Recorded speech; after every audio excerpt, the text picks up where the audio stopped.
आइए आपको एक किस्सा सुनाता हूँ। आइए आपको एक किस्सा सुनाता हूँ। आप ही की जिंदगी का एक हिस्सा सुनाता हूँ। नमस्ते, आदाब। मेरा नाम कुलदीपक है।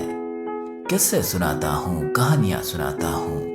कुछ कहानियाँ आपकी, कुछ मेरी। इस किस्से के लिए आइए चलते हैं गुजरात के एक छोटे से गांव। जिस गांव में एक छोटा सा लड़का है जिसका नाम नीरज है। आइए देखते हैं क्या होता है किस्से में। बात कुछ साल पुरानी है। नीरज तब 10 साल का था। 5वीं कक्षा में पढ़ता था नीरज। उस गांव में एक ही स्कूल था मैट्रिक तक, इसलिए गांव के लड़के और लड़कियां साथ में वहीं पढ़ने आया करते थे। पास के गांव से भी कुछ बच्चे आया करते थे। तब नीरज स्कूल का सबसे मस्तीखोर लड़का था। हर टीचर की नीरज के बारे में कुछ ना कुछ शिकायत जरूर रहती। पढ़ाई में अच्छा खासा जरूर था, लेकिन मस्ती बहुत किया करता था। वो दिन बड़े सुहाने थे। तब नीरज सुबह बन ढंग के स्कूल आता और जैसे ही स्कूल की घंटी बज जाती, भागते दौड़ते हुए अपने घर जाता और अपने माँ के गले लग जाता। एक दिन नीरज अपने दोस्तों के साथ टिफिन खाने जा ही रहा था। तब उसने कोने में खड़े हुए एक लड़की को रोते हुए देखा। वो उसके पास गया। उसने उससे उसका नाम पूछा। उस लड़की ने उसका नाम रोते हुए मीरा बताया था। नीरज ने उससे वजह पूछी। वो बोली, मेरी पेंसिल खो गई है।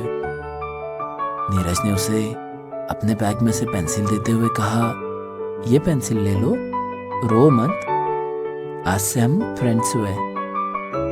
वो बोली, हाँ, कहकर चली गई। तब से नीरज और मीरा बहुत अच्छे दोस्त बन गए थे। वो एक दूसरे के साथ अपना टिफिन भी शेयर करते।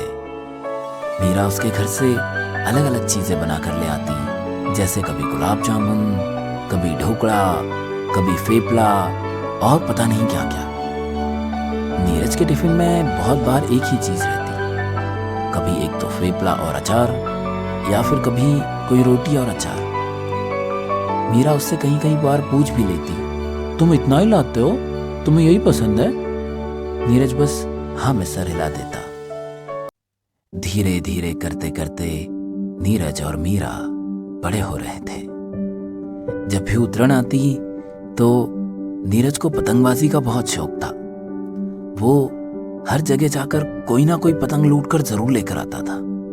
मीरा उससे कहती, पतंग देखकर तुम्हें क्या हो जाता है, तुम ऐसे भागने लग जाते हो।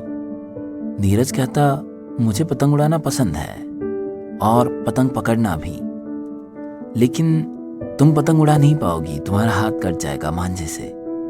वो कहती, मैं एक दिन पतंग जरूर उड़ाऊंगी। वो कहता, ठीक है, मैं तुम्हें सिखाऊंगा पक्का।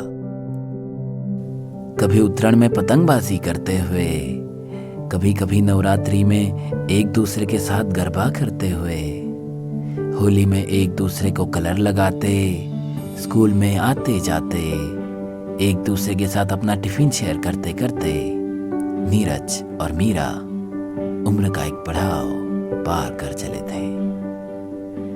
एक दिन नीरज यूं ही पतंगबाजी में मगन था। तब ना जाने कैसे वहां मीरा आ पहुंची। उसने जिद पकड़ ली कि आज तो मैं पतंग उड़ा कर रहूंगी, अब मैं पहले की तरह छोटी थोड़ी ना रह गई हूं। नीरज ने मना किया, बोला, नहीं, मांझे से तुम्हारा हाथ कट जाएगा, तुम मत उड़ाना। वो बोली, नहीं, मैं तो आज पतंग उड़ाऊंगी भी और एक पतंग काटूंगी भी। वो उसकी जिद के आगे हार गया और फिर उसने जैसे ही डोर उसे थमाई, उसने एक पतंग काटने की कोशिश की। वो डोर को खींच ही रही थी तो ना जाने कैसे उसके एक उंगली से खून बहने लगा। नीरज ने तुरंत पतंग छोड़ने को कहा और उसकी उंगली अपने मुंह में दबा ली। कब 10 साल का नीरज बड़ा हो गया था और मीरा भी। उनकी दोस्ती धीरे धीरे प्यार में बदल रही थी। कभी कभी मीरा आसमान में उड़ते हुए पतंग को देखती और कहती, नीरज, तुम्हें पता है, तुम भी इस पतंग की तरह ही हो, हमेशा उड़ते रहते हो मनमौजी की तरह, लेकिन मैं तुम्हारा मांझा बनना चाहती हूँ। तुम मुझे अपने साथ लेकर चलोगे ना खुले आसमां में बहुत दूर? नीरज कहता, हाँ मैं पक्का ले चलूंगा तुम्हें खुले आसमां में बहुत दूर। उन दोनों का प्यार नए पैमाने छू रहा था। लेकिन कहते हैं ना कि प्यार को किसी ना किसी की नजर जरूर लगती है। एक दिन ऐसा ही हुआ। उस दिन नीरज अपने पापा के काम में कुछ हाथ बटा रहा था। मीरा वहां दौड़कर चली आई। नीरज से बोली, नीरज मुझे तुमसे कुछ बात करनी है। नीरज बोला, बताओ। मीरा बोली, कल मुझे लड़के वाले देखने आए थे और पापा ने और चाचा ने मेरी शादी तय कर दी है। 2 दिन बाद मेरी शादी है। नीरज बोला, क्या? तुमने कुछ बताया नहीं क्या उन्हें? वो बोली, उस घर में मेरी कोई सुनता कहाँ है। हर कोई अपनी मर्जी का मालिक है, खास करके पापा और चाचा अपनी ही चलाते हैं। पापा ने कहा शादी की तैयारियां जोरों शोरों से की जाए। 2 दिन में शादी करनी है।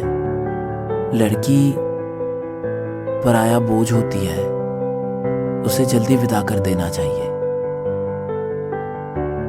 नीरज बोला,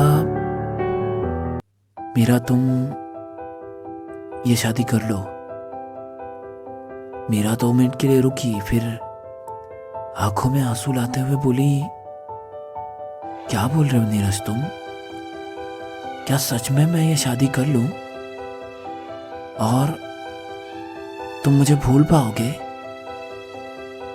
नीरज बोला, मैं कोशिश करूंगा, क्योंकि देखो मीरा, मैं बहुत छोटे घर का लड़का हूं। तुम्हारे पिताजी इस गांव के सरपंच हैं और मैं कुछ नहीं कर पाऊंगा। हम चाहे कहीं भी चले जाए, वो हमें ढूंढ जरूर लेंगे। फिर मीरा बोली, तुम सच में मुझे भूल पाओगे? नीरज बोला, पता नहीं। मीरा बोली, फिर क्या वो सब वादे झूठे थे जो तुम मुझसे कहते थे कि तुम मुझे एक पतंग की तरह खुले आसमां में लेकर जाओगे? कहो मुझसे नीरज कि वो सब झूठ था। नीरज रो रहा था बिना कुछ कहे। मीरा भी नीरज से कुछ कहे बिना घर चली गई थी। खुद को एक कमरे में बंद कर लिया था और रो रही थी। माँ बार बार दरवाजा ठोक ठोक कर उसे पुकारती, मीरा, अरे ओ मीरा, दरवाजा खोलो बेटा, ऐसा नहीं करते। क्या हो गया है मीरा? लेकिन मीरा बस रोए जा रही थी। तभी उसे उसके खिड़की पे दस्तक महसूस हुई। उसने खिड़की खोली तो बाहर नीरज था। नीरज ने खिड़की के बाहर से एक चिट्ठी मीरा की तरफ फेंक दी थी। मीरा ने उस चिट्ठी को लेकर पढ़ा। उसमें लिखा था, मीरा, अगर तुम मेरे साथ आना चाहती हो तो कल रात में अपने घर के पीछे आ जाना। हम वहां से चले जाएंगे इस गांव को छोड़कर, कहीं दूर, बहुत दूर। मीरा थोड़ी सी खुश थी। सुबह होते ही घर में चहल पहल शुरू हो गई थी। शादी की तैयारियां हो रही थी जोर शोर से। मेहमान आ रहे थे, अलग अलग फूलों की मालाएं लग रही थी, मंडप सज रहे थे और ना जाने क्या क्या। यहाँ मीरा नीरज के साथ जाने की प्लानिंग बना रही थी। फिर वो रात आई जब मीरा को नीरज के साथ जाना था। मीरा घर से निकल ही रही थी तब उसे उसके चाचा ने देख लिया था, लेकिन मीरा को पता नहीं था। वो अपने घर के पीछे पहुंच चुकी थी और वहां नीरज खड़ा था। वो बोला, चलो मीरा, हम यहाँ से चले जाएंगे बहुत दूर, जल्दी चलो। वो वो चलते चलते अपने गांव की सीमा की बाहर पहुंच ही रहे थे, तब उन्हें पीछे से आवाज आई, अरे ओ रुक जाओ, कहाँ जा रहे हो? मुड़कर देखा तो मीरा के चाचा और पिताजी खड़े थे। उन दोनों का ही पीछा कर रहे थे। दोनों ने जोर से दौड़ लगाई और कहीं पेड़ों के बीच जाकर छुप गए। मीरा ने कहा, नीरज हम अब कहीं नहीं जा पाएंगे, क्योंकि अब कुछ भी हो सकता है। नीरज तुम ही कहते थे ना कि तुम मुझे पतंग की तरह कहीं उड़ाकर ले जाओगे दूर खुले आसमां में। उसने कहा, हाँ मीरा। और फिर सुबह होते ही गांव के नदी के किनारे पर 2 लाशें पड़ी हुई थी और मीरा और नीरज अपने खुले आसमान में उड़ रहे थे, बिना किसी रोक टोक के, बिना किसी की ढील के, अपने ही मस्ती में, दुनिया से दूर, सबसे दूर। उन दोनों के लिए उनका खुला आसमां बहुत बड़ा था।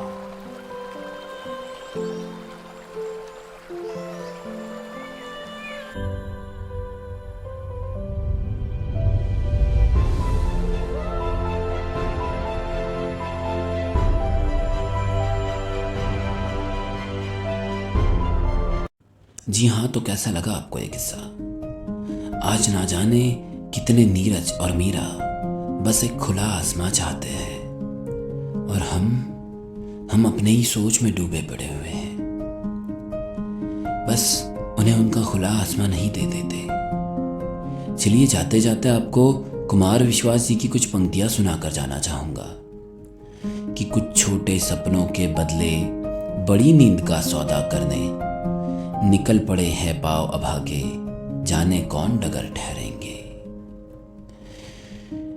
वही प्यास के अंगड़ मोती, वही धूप की सुर्ख कहानी, वही आंख में घुटकर मरती आंसू की खुददार जवानी। हर मोहरे की मूर्ख व्यवस्था, चौसर के खाने क्या जाने। हार जीत तय करती है वे, आज कौन से घर ठहरेंगे। निकल पड़े हैं पांव अभागे, जाने कौन डगर ठहरेंगे। कुछ पलकों में बंद चांदनी, कुछ होठों में कैद तराने। कुछ पलकों में बंद चांदनी, कुछ होठों में कैद तराने। मंजिल के गुमनाम भरोसे, सपनों के लाचार बहाने। जिनकी जिद के आगे सूरज मोर पंख से छाया मांगे, उनके भी दुर्दम में इरादे वीणा के स्वर पर ठहरेंगे। निकल पड़े हैं पांव अभागे, जाने कौन डगर ठहरेंगे। तो इसी कविता के साथ, इन्हीं पंक्तियों के साथ आपको छोड़कर जाना चाहूँगा। अगर आपको हमारे किस्से पसंद आते हो तो आप हमारे चैनल को सब्सक्राइब ज़रूर कर सकते हैं और हमें सोशल मीडिया पे फॉलो भी कर सकते हैं। आपका भी कोई किस्सा हो तो आप हमें ईमेल कर सकते हैं। सोशल मीडिया के लिंक्स और ईमेल आपको डिस्क्रिप्शन में मिल जाएगा। मैं मिलता हूँ आपसे किसी और ऐसे ही किस्से के साथ। तब तक आप अपना और अपनों का